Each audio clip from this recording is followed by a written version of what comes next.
First City Focus is supported in part by Duke Energy, powering the lives of its customers and communities. Online at duke-energy.com.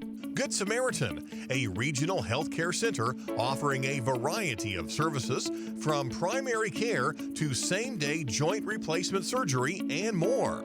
Good Samaritan online at gshvin.org. Colonial Assisted Living. Colonial is an assisted living residence, promoting independence and dignity for each resident while providing the necessary assistance for daily living. Colonial Assisted Living, 1622 South Hart Street Road in Vincennes, 812-895-1504. And by donations contributed by Vincennes PBS viewers like you. Thank you. Thanks for tuning in to First City Focus. I'm your host, Allison Bowers. On this episode, we'll learn about an organization supporting displaced children and caregivers in crisis. And ready or not, the holiday season is here. Are you Team Artificial or Team Live Christmas Tree? The latest Growing Smarter will explain some pros and cons. Then we'll hear about efforts to support those in need in the northern part of Knox County. We have these stories and more right now on First City Focus.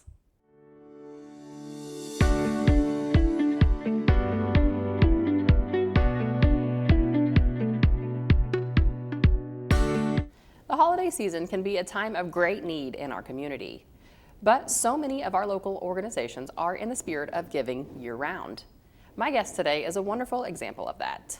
Welcome Marcia from TTR Haven Over the Hilltop. Thanks for joining me. Thank you, Allison. So Marcia, tell me a little bit about TTR Haven Over the Hilltop. Well, TTR was founded by my daughter and I co-founded in 2016. Mindy and her husband Jason were foster parents, and we soon found out that there was very little support for families involved with fostering. So that's when we're founded. Okay, so you founded in 2016. Exactly what services do you try to provide? We provide a lot of mental and emotional support, but we also provide clothing, food, diapers, wipes, baby needs like that, toys, and we also have furniture sometimes that's available. Okay, and where are you located? We are located in Otwell. Otwell. So do you serve only families in Pike County, or are you for a larger area? We will serve anyone in need that fits our mission. We have served 16 counties so far. Wow, yeah. Okay, so what role do you play? Let's say, a child gets placed into foster care. You got some foster parents, they have a new child, and they're like, where do we start? They reach out to you. Usually they hear about us from someone else, or DCS will, if it's foster care related, they will say, call this number, they'll get in touch with you, and then they let me know so-and-so is going to be calling you, and we talk to them and see what their needs are. More than foster care, we actually are helping kinship placements, grandparents, aunts, uncles, teachers, different people that are taking in children that are not their blood relative or that aren't their primary caregiver. Right. Another recent guest that I've had on this show was Lauren Alexander from the Stand Up Foundation, and she kind of talked about how great the need is for foster placements right now. There's a lot more kids needing homes than there are placements. So a lot of times families take in several kids from different families even. So someone is really feeling in their heart that they want to help foster children, but they're not in a physical location to be able to help or a financial situation to be able to help, but they want to donate to your organization, their time or resources. How can they do that? Well, I can give you an example, one example especially of that. We have a friend of mine actually felt like that was her call, but her husband wasn't on board with it, and that's not doable. So she began to take a family that we have, 2 daughters, shopping, and she's done that for the past 4 years before school starts and for Christmas. And she kind of helps take care of the grandma too. And that's one way. So she takes that full responsibility. And the other thing about that is that they are now have another adult in their life that they're able to relate to and feel connected to. We have a lot of people that give at Christmas time, and they either give money or they get the kids' names, their list of things they want, and they purchase things like that. We have churches that donate different things. Anything is helpful. Right, right. So you said you have a physical location. Do you accept donations of, they buy some baby wipes, they buy some food. Is there a drop-off location for that? There is, and the main drop-off place is at Hills Auction in Otwell. Okay. And usually if they call me, and I like to meet them if I don't know who they are. But sometimes they just drop it off. If they're on their way by, they let me know they're coming, and they find out what we need, and then they bring things that we need. Okay. So where does the connection for you personally come from? Where did your heart find fostering? My aunt and uncle, when I was a little girl, were foster parents, and I loved to go there. They were very welcoming, and the children were always different and new. And as a little kid, that was exciting. Right. So that's the very first introduction that I ever had to foster care. Then my daughter and her husband, when they became foster parents, we saw the need so profound, and we thought, we want to do this too. So my husband and I started fostering then as well. Okay. And there is a little bit of a ranch connection. Is that correct? Yes. So what's that?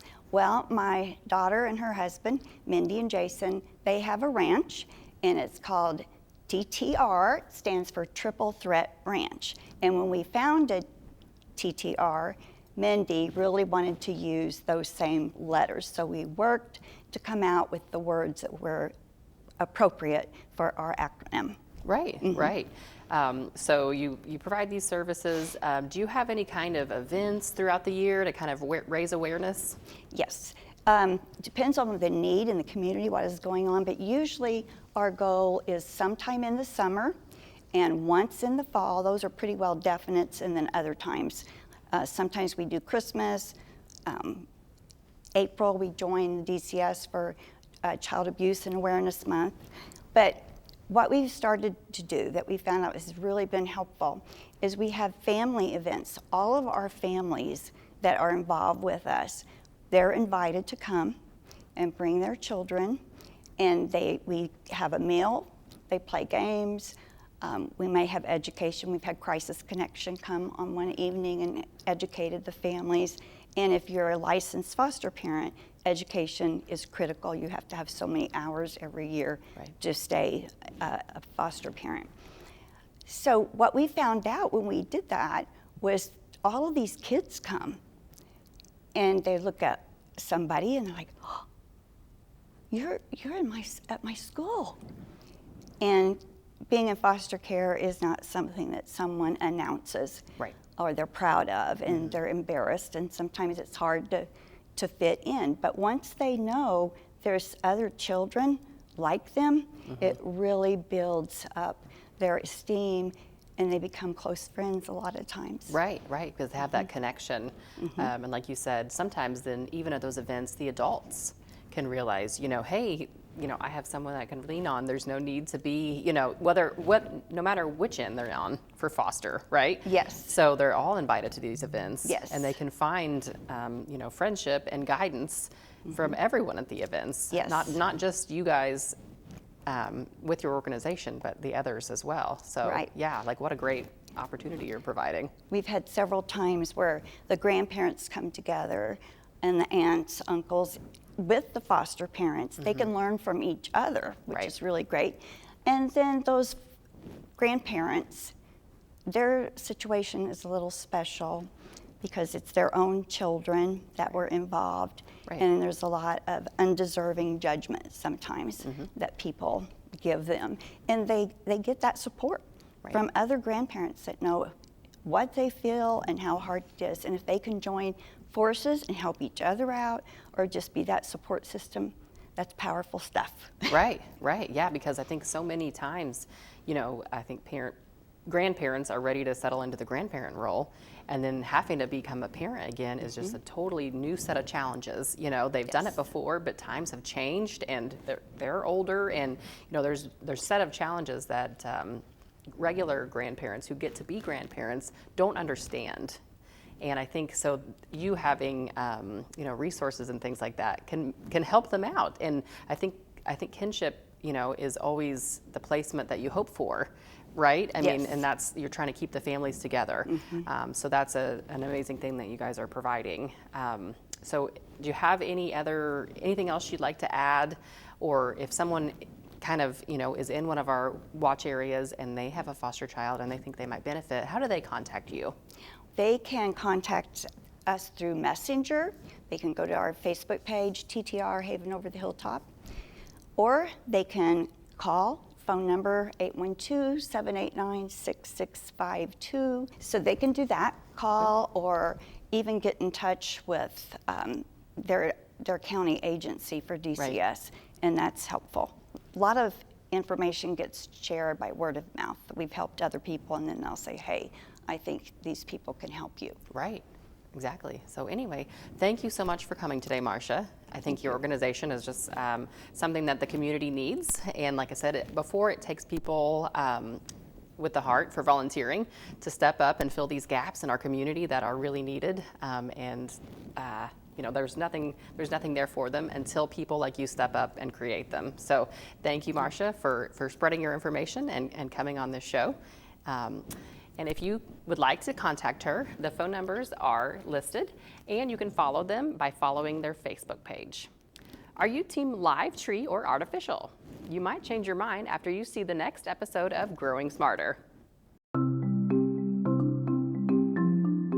If you hate artificial Christmas trees as much as Charlie Brown, this episode of Growing Smarter is for you. Real trees are still a popular choice for many households. Some homeowners even buy a tree with a root ball wrapped in burlap. Balled trees can be planted in the yard to enhance the environment of your property. While plastic or even aluminum trees take little to no care, you will have to look after a real tree. But the scent of pine and the nostalgia of a real tree can make the trouble worthwhile. Ever wonder why almost no one grows their own Christmas tree? Growing a Christmas tree is a multi-year process that involves planting a seedling, providing water and weed control, and shaping the tree with pruning. A tree will take approximately 6 to 12 years to mature to a typical height of 6 or 7 feet. Due to the huge investment of time and patience, it is somewhat impractical to grow your own tree. But if you are determined, here are some things to consider. Plant seedlings in late fall or early spring for them to establish roots before drier months. Dig a hole that is wider and as deep as the root ball and make sure the soil is firm when you backfill to remove air pockets. Space trees about 7 to 8 feet apart to allow for growth. Water seedlings weekly during the first year from late spring to early fall, and only water during prolonged droughts in subsequent years. Keep the area around the tree free of weeds as they will compete for water and nutrients. Start shaping and pruning branches after the first 2 or 3 years. This should be done annually to maintain the desired shape and thickness, but hold off in the year you plan to harvest to avoid visible cuts. A common goal is to maintain a base that is about 2/3 of the height of the tree. Cut the tree in late fall when it is full of moisture and to keep it as green as possible. Use a chainsaw or handsaw to cut the tree down. Maybe you've grown your own tree, or maybe you've purchased one off a tree lot. Either way, once you've acquired your tree, you still have work to do. To care for a live Christmas tree, start with a fresh cut on the trunk and place it in water immediately. Do not let the tree dry out before putting it in the stand. Sawing off at least the bottom 1 inch of the trunk will help it absorb water more effectively. Use a tree stand that holds at least 1 to 2 gallons of water. Check the water level frequently throughout the day, as trees can drink a lot of water, especially in the first few days. Do not add sugar, aspirin, or other additives to the water. Plain tap water is sufficient. And don't let the water level drop below the base of the trunk. Keep the tree away from heat sources like fireplaces, radiators, and heating vents. Use LED lights or other low-heat bulbs to prevent the tree from drying out. Unplug the lights when you leave the house or go to bed. If you follow these rules, you can significantly extend the life of the tree and reduce any chance of fire. Do you need additional landscaping in your yard? Why not buy a Christmas tree that you can transplant outside after the holidays? It will require some planning on your part. Before the holidays, dig a hole and store the soil in a warm place like your garage to prevent it from freezing. You can pre-cover the hole with mulch or straw to keep it from freezing over. You will have much less time to enjoy your tree once you bring it inside. Keep live potted trees indoors for no more than 5 to 7 days to prevent shock. After the holidays, move the tree to a sheltered outdoor area for a couple of weeks to acclimate to the cold before planting. To plant a bald Christmas tree, dig a hole twice as wide as the root ball and place the tree in the hole, ensuring the top of the root ball is at or slightly above ground level. Water the tree regularly for the first year, especially during dry periods. Vincent's PBS, helping you grow smart. No matter how you decorate your home, I just hope it's a happy, healthy winter season. With winter comes cold weather, potential sickness, time off work, and several other factors that might lead to families needing a little extra help. Our next group is serving as a resource for food, clothes, and other necessities. Welcome Teresa and Joy from North Knox Social Ministries. Thanks for joining me. Good morning. Hello. So when people hear North Knox Social Ministries, they might connect it with the school corporation, but it's just a geographical description, right? It's Exactly. helping the the northern part of Knox County, is that correct? That's correct. Yeah, we are located in Bicknell, but we serve Bruceville, Bicknell, Freelandville, Edwardsport, Oaktown, Sanborn, those areas. Right, Yeah. okay, so you're a food pantry and what else? We are an emergency food pantry, but a food pantry, and we service people a couple of times a week. But we also have clothing, a lot of clothing that has been donated, whether it be adults, because Joy here takes care of the adults with her sister-in-law, and then children. We have a section for children, babies, and all ages, actually. Okay. So then if families are in need in that area, how do they get in connection with the social ministries? We do have a phone number that is listed, 735-3262. But word of mouth a lot of what it is. We have, we're located at 413 Merlin Street in Bicknell, and we have information posted on the doors as far as times and just general information. So just word of mouth, basically. Right, okay. So families they come from North Knox area, and then do you take donations from the public? How does that, do you have donation times, or where do you get your things that you give away at your pantry? Okay, actually, I will tell you, we were associated with some of the churches in the area. Originally, Social Ministries was started by a group of churches from northern Knox County, and in fact, Joy and I just attended a meeting of the ministerial committee and met with them and talked to them about our hours and dates and some of our needs. But our support really comes from, we get a lot of private donations, monetary donations. We have people drop off clothing. I kind of went through my things and took some things in there. But really, it's just everybody in the community. We went last week to North Knox High School and picked up over 1,500 food items, which was fantastic. And the kids helped us carry that out, so that was kind of fun. It was actually fun to interact with the students. We also received canned goods from the other schools, the elementary schools, and churches will send things in. Tri Kappa has sent things in. Just pretty much the entire area come together to help support our mission. Right. And I've seen places before. Do you have monthly themes or like items of need? What's that schedule look like? Okay, that kind of varies a lot of times. In the past, we've sent out papers to each church and said, this is what we would like for you to collect for us this month. And we try to stagger it a little bit so not all the churches give the same thing every month, and they have just been absolutely wonderful. In fact, someone else delivered some things this morning too, and I picked up some stuff from another church, and so Right. It's So you might an have one individual church schedule. be, okay, this month we're collecting peanut butter, and another church is collecting detergent. And, you know, so then you kind of have a Yes, good rotation. that's exactly. Yeah, perfect, right. And then there's a lot of food banks in Knox County, I think, you know, but the majority of them are in Vincennes. And what people don't realize is actually how far it is to some of the northern parts of Knox County, and how travel can be difficult to come down here for a lot of people. So I think, you know, the people that you see utilizing your bank, are they, you know, are they having to travel far? Are they able to get there? Are they able to walk from Bicknell? Who do you see the most of utilizing that? Some of them do walk. Yeah. And have to carry their stuff back. Right. mean, we a lot get of- more from Bicknell than Yeah, anything. Right. True. Well, because like you said, there is no Van Gogh in northern. You know, there is no trolley up there, and those things are great for the people of Vincennes who get to use them. But up there, you know, there's a lot of distance between Oaktown and Bicknell, and you know, Freelandville and Bruceville. It's just there's different areas, and I think a lot of times, especially like homebound people, you know, and where Right. people don't have cars or license.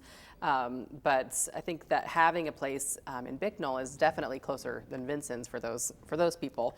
How often are you open and available for people to come? Well, we're open twice a week right now for food. It's kind of limited in December because we'll be open for the first 3 weeks of December on Friday evenings from 5:30 to 7, and on Wednesday evenings 5:30 to 7, and Fridays from 1 to 3 in the afternoon. And we'll do that for the first 3 weeks, and then we're going to take the next week off because it is Christmas Eve and New Year's Eve, so we will not be open during those times, but we'll come back January 2nd, which is a Friday, and go ahead and be open that day. And we are open also on the 2nd and 4th Thursday for clothing distribution. So if anybody needs clothes, you know, and they're one of our, clientele from the northern Knox area, they can come know in. your services, right? Yes. Yeah, and all the clothing is free, which is really nice because they can come in, and if they need clothing for a new job, we've had some people come in and say, hey, I'm starting a new job, I need some certain color pants, or I need certain things for that job. So Right. we try to help them out with that. I will tell you one of my favorite stories, and it's been a couple of years. We had some women from a rehab center come to pick up clothes, and before they left, one of the women says, "This was so nice. You have all these clothes for us, and I thank you so much. I want to give a donation." So she gave us a $20 donation, and it's like, wow, she didn't have to do that. Right. So it's makes us feel good when Right. people come in and get those things. Right. Yes. And because they're really appreciative of it. Right. So Joy, you said, you know, you're in charge of most of the clothes. Yes, the adult. Right. So then, is there same place to drop off clothes? Like if people are, you know, they're bagging up clothes, they're going to drop them off, like at Goodwill, but they can just take them now to North Knox Social Ministries, is what Yes. you're saying. Okay, that might not be something that people know. And we prefer that on the days that we're there. Right. So Because during your otherwise- open times, right? That yes. you can accept Yes. donations during that time as well. Okay. Yes. Yeah, that's awesome. How did you guys get involved with that? Where did your heart for giving come from? Well, I was asked to be on the board. I'd never really done it until September this year, and I've really enjoyed it. Yeah. she has been a godsend, actually. It's good to work and help people, and they, like I said, they really appreciate it when they come in. You can tell. Right. Well, and it's your community members. You know, Right. it's those. You know that the donations that are coming in are from your community members, and they're going right back to your community. Yes. So it's a nice place to be able to, you know, see your work. You know, Yes. coming in, and you get to see those people go to work, or you get to see those kids that come in and got the clothes. You know, now they have a coat, or now they have something that they needed for a program or something. You know, Teresa, what about you? How'd you get involved? I was asked also after I retired, and they needed a treasurer, and so I took on the treasurer's position, and I've been there ever since. And I've always worked with the children's clothing, except for this past year. I took a break from that and everything, but we just it just feels so good to be able to help other people. Right, right. It's such a blessing. You kind of you both mentioned off camera that there's sometimes a line when you open up. You know, do you have enough stuff to serve the people that you're needing to serve, or are you still needing more donations? I mean, we're always needing donations, Right. but right at the moment, yes, we have enough to serve everyone. But I mean, we've really increased lately on how many people that you're serving. people are serving. Yes. So right. I mean, the more we serve, the more donations we need. Right, right. Okay. So if people are wanting to donate, they can drop off food items, clothing items, anything during your open hours. Right. And then what if they're wanting to donate money? Is there a way that they can send checks or send, you know, Venmo, or how do they donate money? It would be through checks, and they can send it to our address, 413 Merlin Street in Bicknell, and we have a great treasurer, and she takes care of things for us, and I'm going to have to give Jan Spanger and Connie Hughes kudos. They're our other officers, and they have just really done a fantastic job. Awesome, awesome. Yeah. Well, you guys are doing great work in the North Knox area and community, and I thank you very much for being on today. If you'd like to check the times that North Knox Social Ministries is open, call 812-735-3262. Good Samaritan Trauma Unit recently hosted a baby safety shower. I was there sharing PBS Kids resources for parents and siblings. Tessa Haig was there and captured the event for today's Final Focus.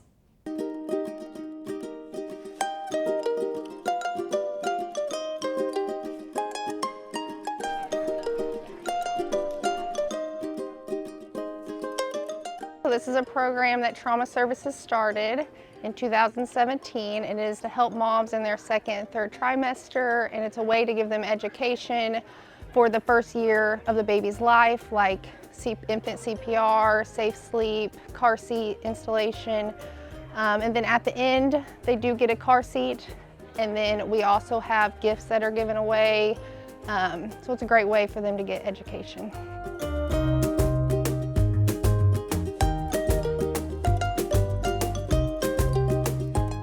We have a lot of community involvement in this. We have the Sheriff's Department, we have the Health Department come, we have the Babe Store, we have fire come, and it started small when we first started, and then people really heard about the event and wanted to be involved and be here for a good cause, so it just kept getting bigger and bigger.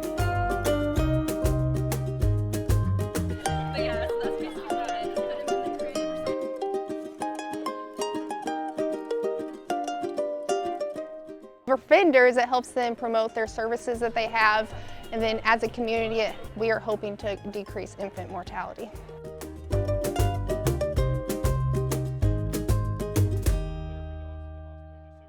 And that's all for this edition of First City Focus. For everyone here at Vincennes PBS, I'm Allison Bowers. Join us again next week.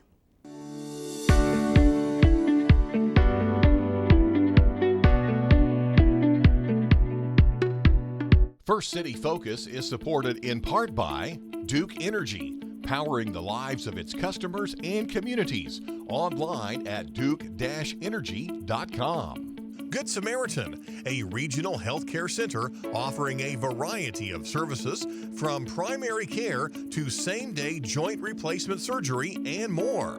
Good Samaritan online at gshvin.org.